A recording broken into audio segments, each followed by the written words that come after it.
Après la mort soudaine de mon père à cause d'une maladie inattendue, laissant derrière lui une dette impressionnante de 2 millions de dollars, ma mère et mon frère Tom ont pris les choses en main.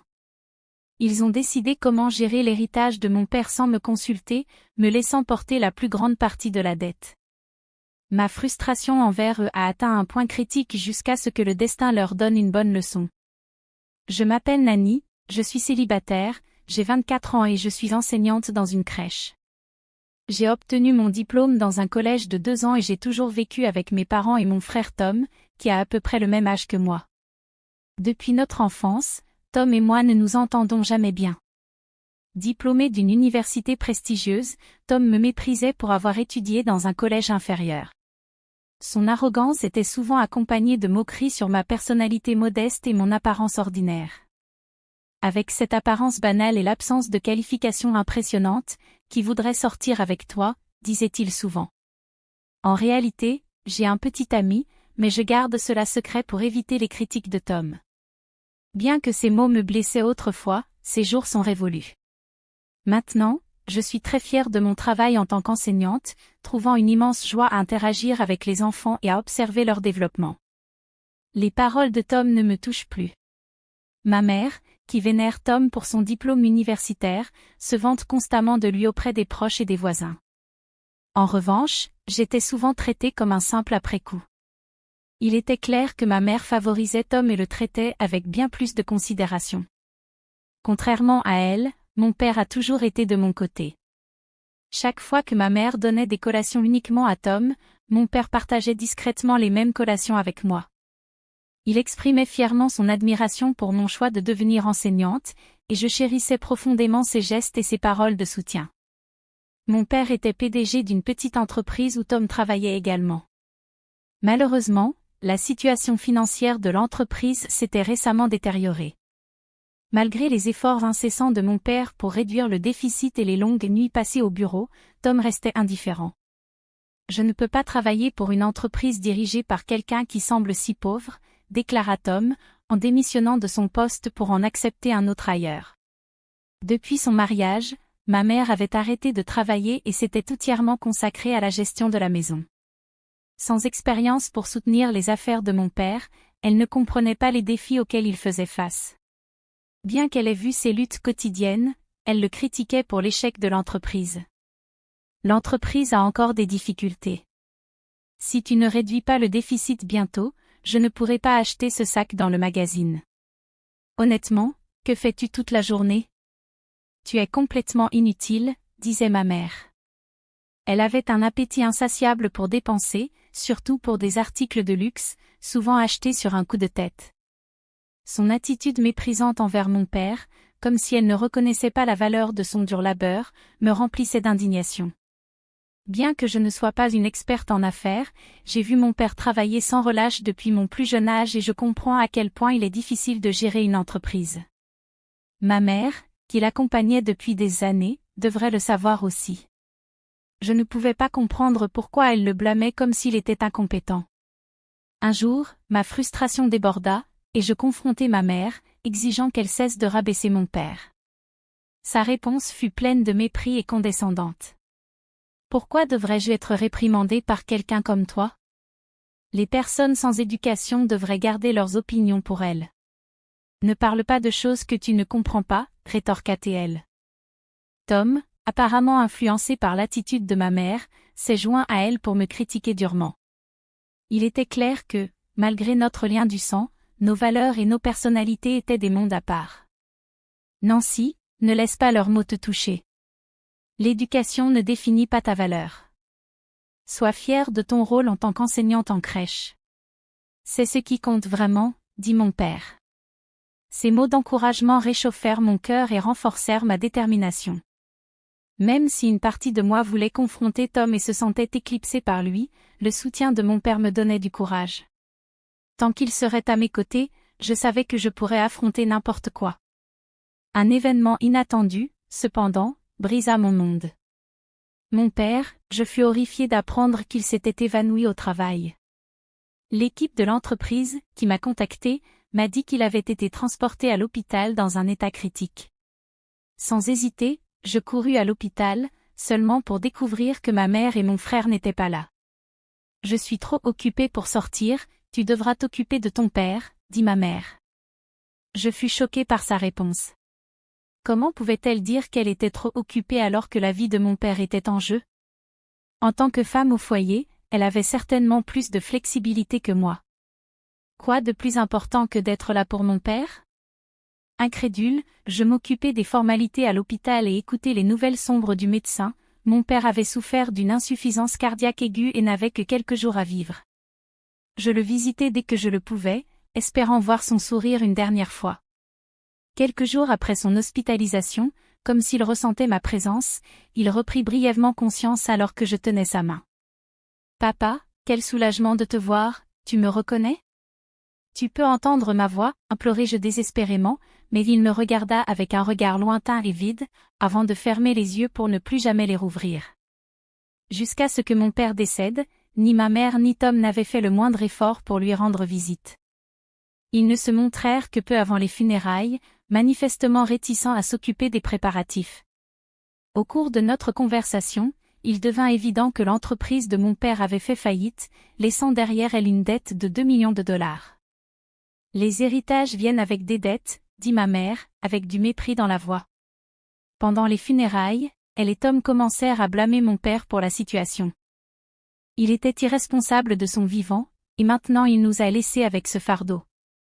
Quelle malédiction, se plaignait-il. Que allons-nous faire avec toute cette dette, questionna ma mère à haute voix. J'ai une suggestion, dit Tom, avec un sourire ironique, en tournant son regard vers moi. Puisque papa tenait tant à toi, pourquoi ne pas tout hériter? Tu peux aussi prendre la dette, proposa-t-il. C'est juste que tu rendes l'amour que tu as reçu de lui, ajouta ma mère, avec une froideur dans la voix. Incrédiblement, ma mère et Tom essayaient de me forcer à accepter à la fois l'héritage et les dettes de mon père. Malgré sa mort, ils se souciaient davantage de leurs propres intérêts que de pleurer sa perte. Ils avaient toujours sous-estimé et ridiculisé mon père et moi, nous voyant simplement comme des outils pour leur propre gain. Cependant, j'avais un plan en tête, quelque chose que mon père m'avait demandé d'utiliser si quelque chose lui arrivait. Il était temps de le mettre en œuvre. J'ai décidé de garder mes véritables intentions cachées et j'ai accepté à contreséur leurs exigences, tout en me préparant secrètement à exécuter mon plan. D'accord. Je vais prendre tout le patrimoine, y compris la dette, répondis-je. Mes mots surprirent ma mère et Tom. Étant donné que j'acceptais une dette de 2 millions de dollars, ils s'attendaient probablement à plus de résistance de ma part. Ils me regardaient avec un mélange de triomphe et de condescendance. « Alors tu vas vraiment payer toute la dette? Nous te remercions pour ça. C'est une chance pour nous, bien que je ne comprenne pas vraiment ta façon de penser.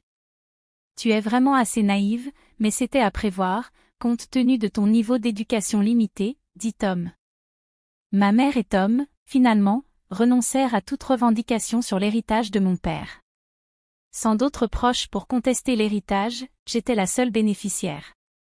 Après la mort de mon père, j'ai déménagé de la maison où je ne voulais plus vivre et j'ai commencé un nouveau chapitre seul. C'est alors que, discrètement, j'ai mis mon plan en pratique. Plusieurs mois après la mort de mon père, un jour. Qu'est-ce que c'est que ça? Tom, que je n'avais pas vu depuis un certain temps, est apparu visiblement furieux, le visage rougi comme s'il était sur le point d'exploser. Sa colère avait probablement été provoquée en me voyant sortir d'une maison qui ne pouvait être décrite que comme extravagante. Pourquoi Nancy, qui est censée avoir hérité d'une dette de 2 millions de dollars et avoir un statut social si bas, habite-t-elle dans une maison comme ça? Il était clair que c'était la question que Tom et ma mère se posaient. Voir vos visages surpris est vraiment une bonne réunion après tout ce temps. Je suis contente de vous voir en bonne forme, répondis-je. Qui penses-tu être pour faire des blagues? Je veux savoir ce qui se passe. Tom rétorqua, irrité.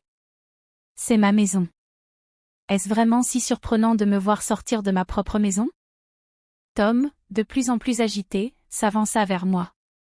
Cependant, en tant que professeur de crèche habitué à soulever des enfants au quotidien, j'avais développé plus de force que la moyenne des femmes.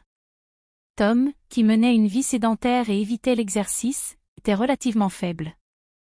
Je l'immobilisai rapidement au sol. Il était totalement stupéfait. Alors que Tom était allongé sur le sol et que ma mère courait vers lui, je souris et commençai à expliquer. La raison pour laquelle j'habite ici est à cause de la décision que vous deux avez prise de renoncer à l'héritage de papa. Avant de décéder, mon père accumulait silencieusement de la richesse à travers l'immobilier pour assurer notre avenir. Malgré la dette de l'entreprise, la valeur marchande des propriétés a considérablement augmenté. Après avoir hérité du patrimoine, j'ai vendu les biens au bon moment, même après avoir déduit les impôts sur l'héritage, le bénéfice des propriétés a dépassé les 5 millions de dollars. Mon père avait déjà prévu cette valorisation, c'est pourquoi j'ai accepté l'héritage, malgré la dette. Au lieu d'utiliser les bénéfices pour rembourser immédiatement la dette de 2 millions, j'ai d'abord veillé à ce que les employés de l'entreprise de mon père soient correctement indemnisés. De plus, j'ai reçu un paiement d'assurance vie de 3 millions de dollars. Le montant était vraiment impressionnant. Attends une minute, une assurance vie est généralement versée au conjoint, non, interrompit ma mère. C'est vrai, mais papa a changé le bénéficiaire pour moi, expliquai-je. Il m'a informé de cela alors qu'il était encore en vie. Mon père était profondément dérangé par ses paroles dures et ses dépenses excessives. Pour s'assurer que l'argent de l'assurance vie soit bien géré, il m'a fait confiance et a changé le bénéficiaire. J'ai un rêve que j'ai gardé pour moi, soutenir et prendre soin des enfants confrontés à des difficultés économiques. Avec les fonds de l'héritage de mon père et le paiement de l'assurance vie, j'ai construit une grande maison, qui pourrait être qualifiée de manoir, tout en continuant à travailler comme professeur de crèche. J'applique également les compétences d'investissement immobilier que j'ai apprises de mon père pour augmenter constamment mes actifs. Après avoir tout expliqué, ma mère et Tom étaient furieux, leur voix montant d'un ton de colère. C'est absurde. Pourquoi ne nous as-tu pas dit quelque chose d'aussi important? Si nous avions su pour les propriétés, nous ne t'aurions jamais laissé hériter. Je répondis fermement, papa avait prévu que vous réagiriez exactement de cette manière, si vous le saviez. C'est pourquoi il a gardé cela secret, pour empêcher que vous réclamiez tout. Je ne m'attendais pas à ce que vous répondiez exactement comme il l'avait prévu, mais il semble qu'il avait raison. Que dis-tu? Quoi qu'il en soit, nous méritons notre part de l'héritage. Nous avons droit à cela, exigea ma mère, avec audace. Je fus surprise par l'audace de ma mère en exigeant une part des biens. Il était clair que, lorsqu'il s'agissait d'argent, les gens révélaient leur véritable nature. Ma mère et Tom montraient leur lâcheté et leur arrogance, exactement comme je l'avais toujours su. Vous avez renoncé à ce droit lorsque vous avez renoncé à l'héritage. Il n'est pas possible de le récupérer maintenant. Je ne peux pas remettre les biens durement acquis par mon père à des personnes consumées par leur propre avidité. L'ignorante et sans éducation ne cesse de geindre. Arrête de te plaindre et rends-le maintenant, cria Tom. Malgré leurs plaintes continues infondées, je n'avais d'autre choix que d'appeler la sécurité pour les faire sortir. Ils partirent en silence après avoir été escortés dehors. Dans les jours suivants, les caméras de sécurité montrèrent qu'ils continuaient à rôder près de ma maison, essayant de trouver un moyen de revendiquer l'héritage de mon père. Leur persistance était inquiétante. En utilisant les images, je les ai dénoncés à la police comme des individus suspects. Après cela, je ne vis plus ma mère ni Tom autour de ma maison. Après un certain temps, j'ai appris la situation de ma mère et de Tom par un ami de la famille, qui était proche de nous depuis de nombreuses années. Tom avait trouvé un nouvel emploi, mais son attitude égoïste lui avait rapidement valu une mauvaise réputation. En moins d'un an, il avait aliéné son patron et avait été relégué à des travaux administratifs, loin du traitement spécial qu'il recevait en tant que fils du président dans l'entreprise de mon père. Éventuellement, l'environnement de travail éprouvant a eu un prix, et il a quitté son emploi. Sa réputation ternie a rendu difficile la recherche d'un nouveau travail dans l'industrie. Pourquoi tu ne travailles pas? Arrête de tourner en rond, le réprimandait ma mère. Ce n'est pas comme si je restais assis à ne rien faire, rétorquait Tom. Quel type d'effort fais-tu? Tu es un chômeur inutile, critiquait ma mère. Après avoir été témoin de l'échec de Tom, son attitude envers lui a changé radicalement. Auparavant, elle le vantait, maintenant elle le blâmait pour son incompétence et son chômage, devenant de plus en plus froide et distante. Ce changement de comportement de ma mère a mis une pression psychologique immense sur Tom, le conduisant finalement à devenir un reclus. Ayant dépendu des revenus de mon père pendant des années et n'ayant jamais développé les compétences ou l'inclination pour travailler, ma mère fait maintenant face à des difficultés financières aux côtés de Tom. Tous deux luttent pour subvenir à leurs besoins. Quant à moi, je suis heureusement mariée à l'homme avec qui je sortais, et nous vivons maintenant dans la grande maison que je possède. Mon mari partage ma passion pour aider les enfants en situation de vulnérabilité économique. Ensemble, nous travaillons à réaliser ce rêve, en mettant en place les installations nécessaires et en obtenant les qualifications requises. J'éprouve une profonde gratitude envers mon père irremplaçable. Avec mon mari à mes côtés, je vis une vie pleine et pleine de sens.